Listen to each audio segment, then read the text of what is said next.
¿Cómo están? Ojalá que muy bien, como digo yo siempre.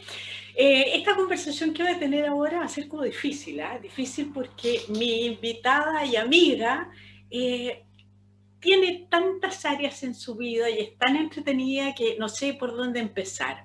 Ella es editora, periodista, escritora, escribe para grandes y para chicos, o sea, como diría mi querida Ana María del Río, es también del grupo de nosotras, de la esquizofrénica, y, y acaba de lanzar su más reciente libro que es para adultos, que se llama Sueño Lejano. Les presento con mucho gusto a Lili Flores Guerra.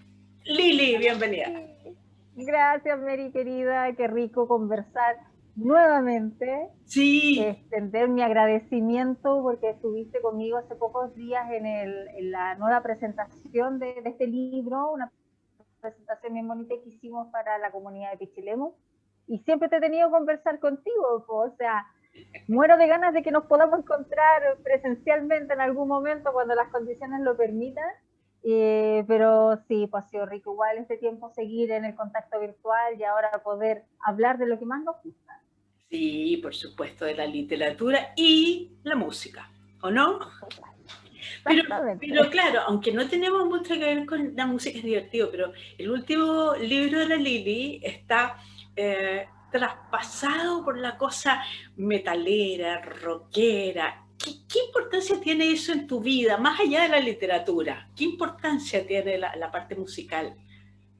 Es que a diferencia de quizás personas que usan la música como un elemento, como una cortina, digamos, o como una entretención o para la fiesta, que cada cual sabrá cómo disfruta la música y la música que les gusta. Eh, para mí la música y el metal sobre todo es prácticamente un estilo de vida, porque te hace ser parte de un movimiento que antes era un poco más subterráneo, ahora quizás no tanto, que en sus orígenes era como más cerrado, más transgresor. Ahora con el tiempo se ha ido abriendo un poquito más a lo establecido, pero sigue siendo distinto. Y en el caso personal, la música es una compañía que en algunos casos me ha hecho volver a ser quien soy, me da tema para pensar, inspira, acompaña, aquieta, exacerba quizás algunas pasiones, entonces es súper importante, no es accesoria la música en mi vida, Pero, pero pero como alguien que disfruta de la música, yo no hago música más allá de cantar por gusto. tú mencionas la palabra me aquieta, ¿no? Me puedo imaginar que el metal aquiete. ¿Y qué tipo Sí, de música? ¿Sí? sí, absolutamente. Es que el metal tiene muchas áreas, muchas variantes que la mayoría de la gente la asocia con la cosa oscura, rápida, más fuerte, pero hay muchas variantes que son como más tranquilas, más melódicas, igualmente complejas. Obviamente no la vaya a comparar a una música así, quizás como música romántica, aunque tiene su lado romántico, pero sí, hay música dentro del metal, sobre todo del metal progresivo, de un área doom que se llama, que es como más pausado, más lentito, que a mí me aquieta mucho. Cuando estoy con estados medios alterados, escucho eso y me mantiene tranquilita.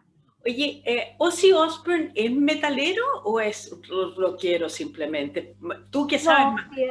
sí, sí o sí podría considerarse como metal, lo que pasa es que ha tenido harto coqueteo Con el rock con el pop. mainstream, sí, entonces, como todo artista, ha disparado para distintas partes, pero claro, él formó parte de una banda que es considerada como la precursora del metal, que es Black Sabbath. Entonces, por mucho es considerado como uno de los que dio pie a esta corriente del rock, la corriente más pesada. Y Yo no soy cuéntame. particularmente seguidora de Ozzy, eso sí, no, Sí, es que no, sí, lo me escucho, acordé que en lo los respeto todo. 80, me acordé que en los 80, 87, 88, Ozzy tenía una canción que era como súper romántica dentro de su línea y era como para cortarse las venas. Ah, es Close My Eyes Forever, con Sí, Lita Ford.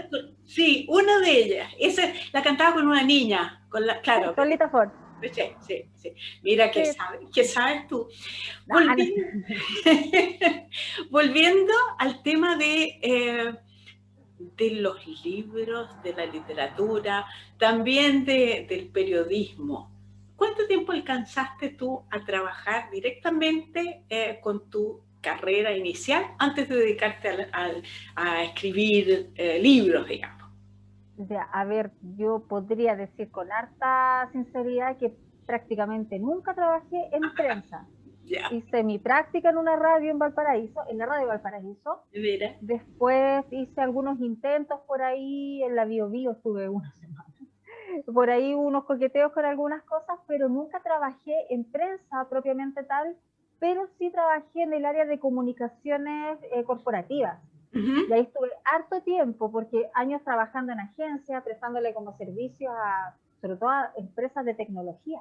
Yo tenía que hacer ese tipo de, pero empresas de tecnología casi nada de los celulares y los computadores, que era la parte entretenida, era tecnología pesada, así como para el mundo empresarial.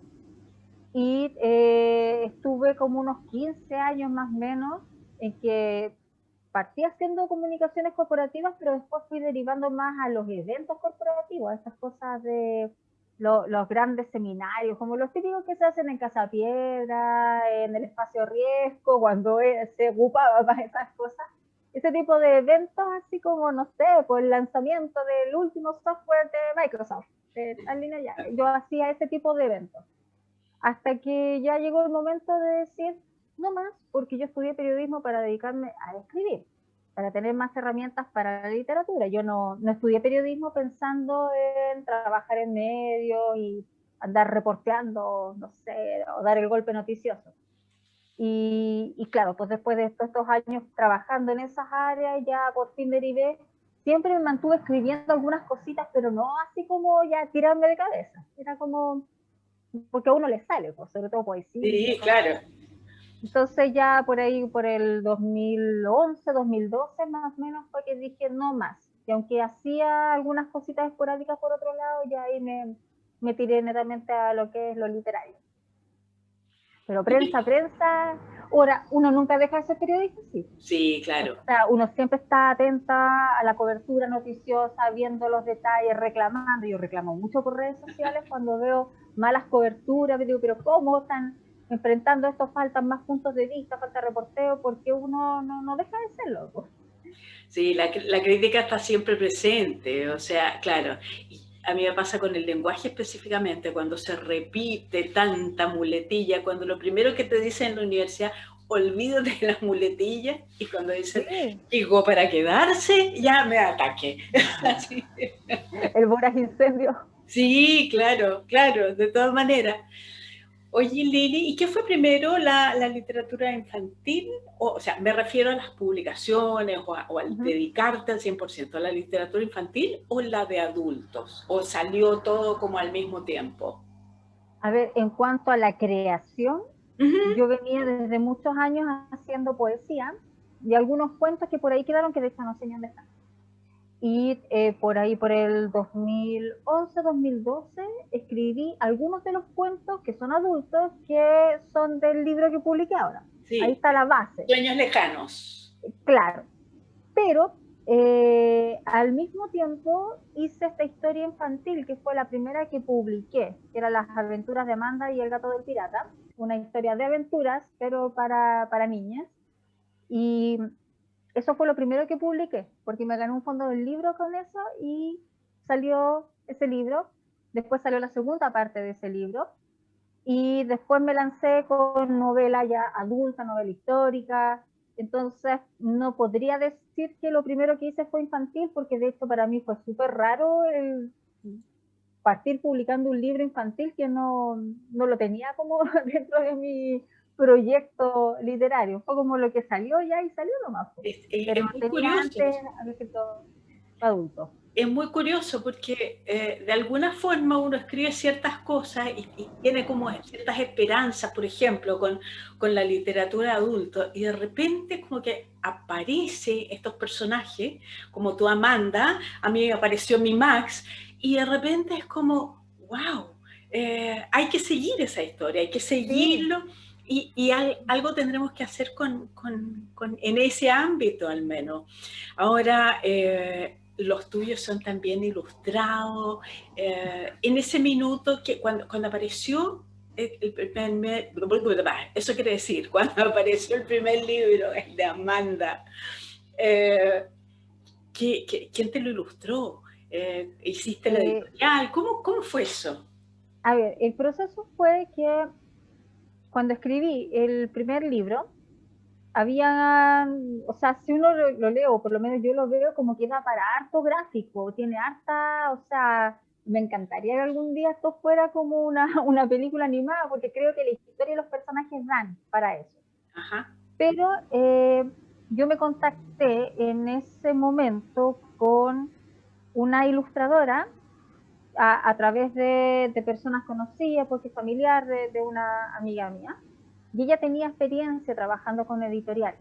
Entonces, ella me guió un poquito en el proceso y para poder postular al fondo. La idea que teníamos era que el libro tuviera ilustraciones de algunos de los capítulos, pero no nos dieron los tiempos, porque ella también súper ocupada con miles de cosas. Entonces, de los primeros libros, ella hizo las ilustraciones de las portadas, unas ilustraciones bien, bien llamativas, que tuvimos con Carolina García, se llama ella, de Tinta Azul. Tuvimos como la buena química de que yo no soy muy imaginativa a nivel visual. Yo no sé lo que quiero a nivel visual, solamente sé como la emoción que quiero transmitir y algo así como medio vago, porque todas mis imágenes son súper oníricas siempre, Sí. son súper raras, no tengo como imágenes concretas. Entonces, tuvimos la buena onda de que yo le explicaba esta cosa como una nube de ideas, más o menos, como lo que se me ocurre, lo cruzaba con otra cosa y que transmitir esta emoción y como harto aspaviento. Y ella lograba enganchar eso y llevarlo a un dibujo concreto. Y luego, sí, aquí, por esta línea quiero ir. Sinergia perfecta. Sí, no, en ese sentido anduvimos súper bien. Entonces trabajamos con ella en las portadas de los 2 primeros libros. Y después vino Capelo, que ya era esta novela adulta, y ella también me hizo la portada. Y ahí también tuvimos súper buena sinergia. Pero el libro con ilustraciones que yo tengo, que es El botón de bronce, no sé si lo tengo por acá, no, justo no lo tengo aquí. ¿Sí? No. El botón de bronce, que es un libro con ilustraciones, lo trabajamos en conjunto porque ese era un cuento que primero nos animamos con hacer una versión para presentarla a un concurso que era del Fondo de Cultura Económica. Ajá. Entonces hicimos algunas ilustraciones, lo montamos de alguna forma y lo mandamos. No nos pescaron ni embajada. Nada. Eso que lo mandamos a México la cuestión. Y quedamos con la idea de seguir trabajándolo y lo postulamos a un fondo. Y ese ganó el fondo. Entonces ese fondo nos permitió ya desarrollar las ilustraciones con más detalle y ahí fue como varios meses de trabajo conjunto de hacer este mismo proceso que antes hacíamos para la portada, pero ahora era para todo. Entonces con Carolina, claro, teníamos esa buena onda de que yo le explicaba más o menos lo que quería que transmitieran los personajes que aparecían en la ilustración, el gesto, la emoción que tenían que transmitir, y ella lo podía llevar al papel. Entonces es bien interesante porque no es fácil. Hay personas con mucho talento para dibujar y que no logramos, no nos podemos entender. Pero claro, y si no interpretan lo que uno cree que como debiera ser, porque uno siente inmediatamente si la interpretación es la correcta o no. Claro, y eso no es un problema del ilustrador e ilustradora, es una cosa mutua, porque exacto, también es la capacidad de uno, que uno puede poner en palabras todo muy bonito, pero lo visual, de repente uno se puede quedar corto porque no veo la imagen. Pero al verla yo voy a saber si es lo que yo quiero o no. Entonces, bueno, igual es complicado para alguien interpretar eso. De hecho, ese libro, el botón de bronce, es precioso porque es un libro que en teoría es para niños, pero es un libro sumamente educativo para adultos. Tiene como 3 capas de lectura. Sí, sí, sí, tiene distintas lecturas y tiene que ver con la accesibilidad, tiene que ver con la reutilización, tiene que ver con el tema social que está marcado en nuestro país. Y es un libro muy sutil, muy lindo y se lo recomiendo personalmente, es El botón de bronce de doña Lili Flores Izquierda. Oye, a propósito de todo en realidad, el otro día mencionaste algo que a nosotros en general nos preocupa bastante, que es a las que escribimos para niños y para adultos. ¿Por qué crees tú que por lo menos en nuestro país hay una sensación de que la literatura infantil y juvenil no es suficientemente válida, no es literatura de alguna forma? ¿Por qué crees que Sí, se da pues eso y cómo solucionarlo, digamos? Pregunta difícil. sí, mira, así tener como una fórmula difícil lo veo, pero yo creo que es porque la creación de Elif ha estado muy cooptada por las grandes editoriales que, como para ellos esto es un negocio, buscan la beta del negocio asociada a la venta de libros como material educativo para los colegios. Entonces hay un cierto conservadurismo, creo yo, Uh -huh. en lo que se permiten estas editoriales publicar. Porque a mí no me ha pasado, porque yo nunca he recurrido a las grandes editoriales para que me publiquen, pero sí conozco varias autoras que les ha pasado, que tienen historias originales, creativas, llenas de conceptos, de cosas por descubrir, pero a las editoriales les complica porque a lo mejor un tema no está preparado el mercado para abordarlo, quizás va por una línea un poco más fuerte o simplemente no se va a vender en los niveles que ellos quieren vender, que digamos que esto tenga salida para los colegios y tenga harta venta. Entonces, eso que limita la creatividad en literatura infantil y juvenil, creo que ha incidido en que el producto final, no siendo malo, porque obviamente tenemos buenos escritores y escritoras que hacen literatura infantil, Ajá. pero como que no son materiales que no han explotado quizás todo el potencial que tendrían, y se asocia mucho con eso, con libros de colegio que los niños tienen que leer para la prueba. Entonces, cuando está la obligación de leer algo, para rendir una prueba, para dar un examen, no se lee con las mismas ganas que si se lee por gusto. Que es Exacto. como es el gran punto. Entonces tenemos a los niños leyendo un montón de cosas que no necesariamente son malas, pero que no les motiva, no les interesa, no va por su línea. Y eso incide en que sea como considerado, ya, estos son libros como para leer para el colegio. Libros que, ya, pucha, cuestiones de cabros chicos.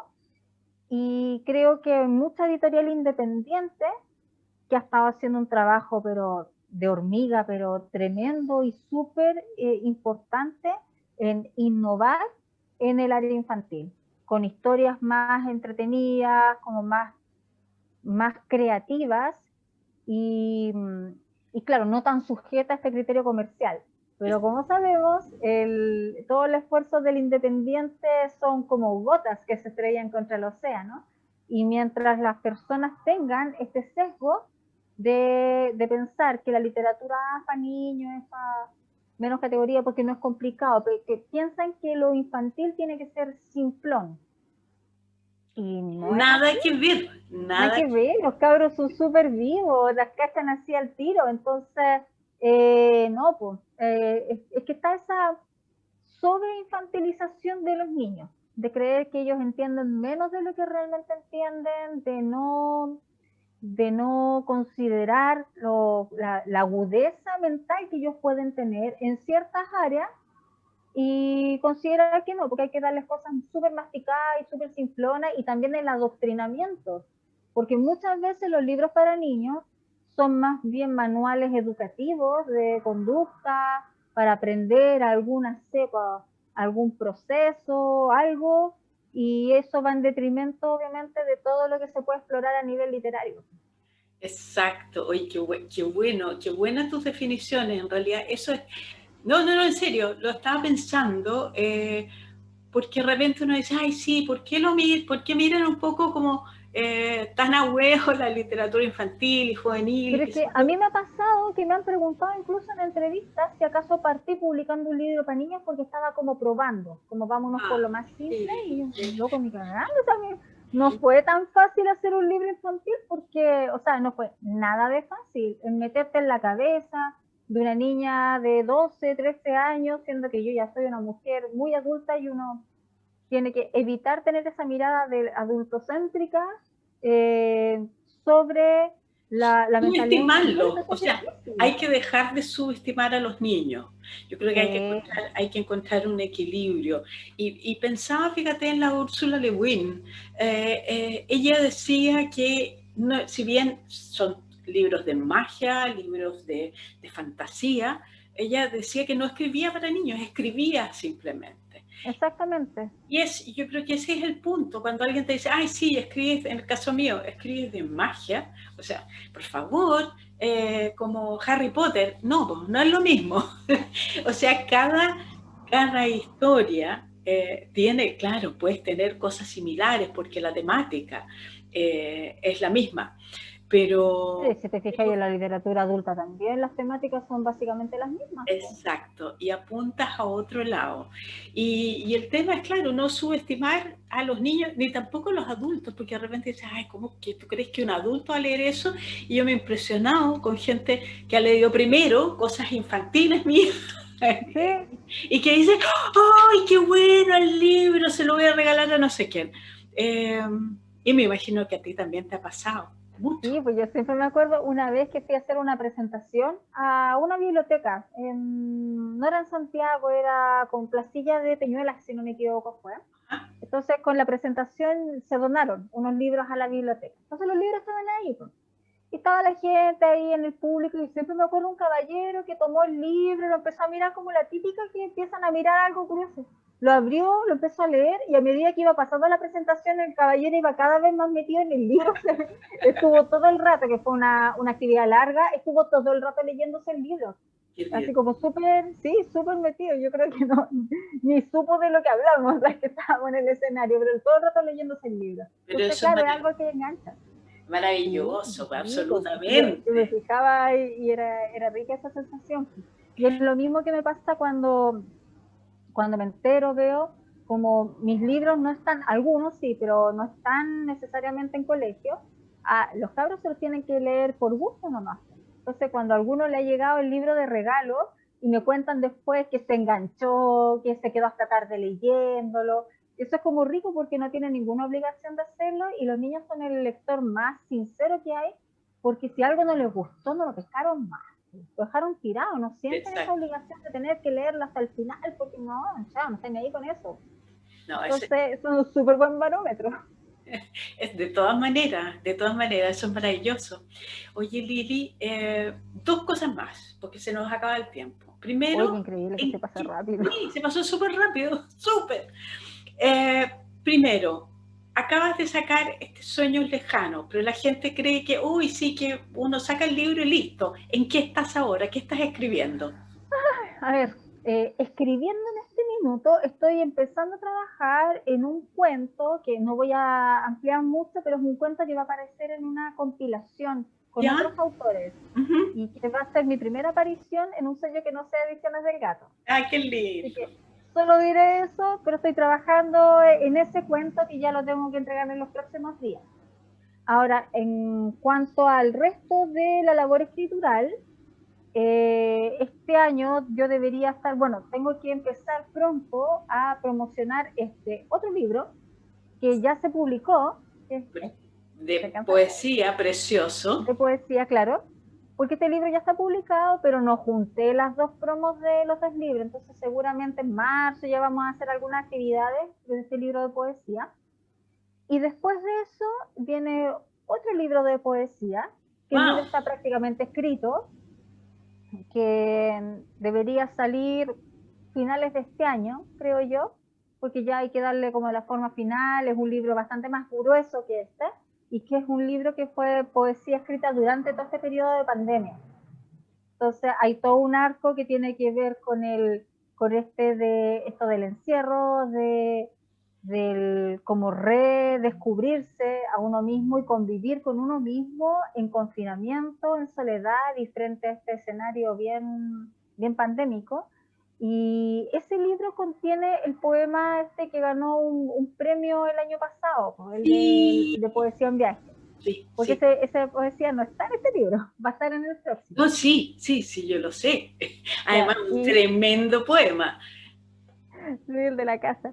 Y al mismo tiempo yo debería ser capaz de trabajar este año en una novela que ya toda su construcción está en mi cabeza, pero tengo que sentarme, armar el trabajo, planificarlo y ya avanzar, que es una novela que transcurre en el mismo universo de Capelo, de la novela histórica anterior, pero y que toma varios de sus personajes, pero en una época muy posterior, ya como entre años 70, años 2000, como que abarca ese periodo de tiempo. Pero mismo universo, hay algunos personajes que están mencionados en Capelo y hay otros que derechamente se repiten. Aunque los protagonistas no, los protagonistas pasan a ser otros. Entonces yo ya debería trabajar en ese libro porque era mi intención trabajarlo el año pasado. Mi panorama apuntaba para allá y la pandemia dijo otra cosa. Así que este año ya pretendo tirarme de cabeza con eso. Lo Así que eso es mi esperaremos, trabajo escritural. lo esperaremos con mucho gusto, con mucha Ay, ansiedad. Largamente esperado, como dicen los gringos. Y finalmente, Lili Flores Guerra. La pregunta, la pregunta fundamental de este espacio, ¿de qué quieres librarte? Mira, yo la pensé harto cuando acordamos hacer esta conversación y voy a retomar una de las ideas que anteriormente te había dicho. Yo quiero librarme de esta sensación o percepción que existe a nivel social de que las mujeres poco menos tenemos que ser extraordinarias, superwoman, para ser consideradas en cualquier ámbito. En lo laboral, en lo personal, en lo social, a las mujeres en general se nos exige más credenciales que al hombre heteronormado promedio. Como que tenemos que hacer más méritos para ocupar cualquier espacio y nuestras credenciales tienen que ser más impolutas, o sea, se nos pide realmente lo imposible. Es como si la sociedad nos hubiera dicho, ok, les abrimos los espacios, pero demuestren que son capaces y se nos exige que a nivel familiar tenemos que ser súper madres, súper parejas, súper profesionales y más encima tener tiempo para lo creativo, para cocinar bien, para tener la casa impecable, o sea, ya. Entonces, de lo que me quiero librar es de esta presión que nosotras mismas como mujeres nos hemos autoimpuesto de ser extraordinarias y no, podemos ser extraordinarias, pero dedicándonos a lo que nos queremos dedicar, porque no tenemos nada que demostrarle a nadie, excepto a nosotras mismas. Y en la medida que nosotras hagamos lo que queremos hacer y lo hagamos de corazón, claro que va a ser algo fabuloso, pero no tenemos por qué estarle rindiendo cuentas a nadie más excepto a las personas que para nosotros son importantes. Entonces de eso me quiero librar. Muchas gracias. Todas queremos liberarnos de eso. Pero hay que repetirlo, porque de repente se nos olvida. Muchas gracias por tu tiempo, por esta conversa entretenida que podría haber durado 400 horas más. Y espero que nos veamos en persona pronto. ¿Ya? Sí, May, muchas gracias. Y te quiero mostrar nomás algo antes que nos vayamos. Mira lo que tengo aquí. Mira lo que tengo aquí. Ya me llegó al fin. Mira, estamos cambiadas. Lindo. La tengo recién, así que ya espera un momento que tenga su mosquita, así como corresponde. Obvio. Ya. Muchas gracias. Querida, gracias a ti.